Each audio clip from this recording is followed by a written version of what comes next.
Tag-usapan sa pagitan ni Boss Aris at Ryan.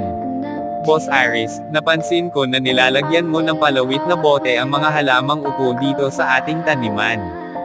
Bakit mo ito ginagawa? Magandang tanong, Ryan. Ang paglalagay ng palawit na bote sa halamang upo ay may ilang praktikal na dahilan.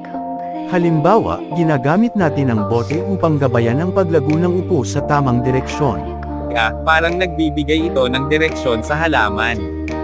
Paano naman ito nauugnay sa buhay ng tao? Sa buhay, kailangan din nating maglagay ng gabay o direksyon para sa ating sarili. Tulad ng mga halamang upo, kailangan natin ng goals o mentor upang matulungan tayong lumago ng maayos at makamit ang ating mga layunin. Nakikita ko ang halaga ng tamang direksyon. Ano pa ang ibang dahilan kung bakit mo nilalagyan ng bote ang upo? Ang palawit na bote ay nagsisilbing proteksyon laban sa mga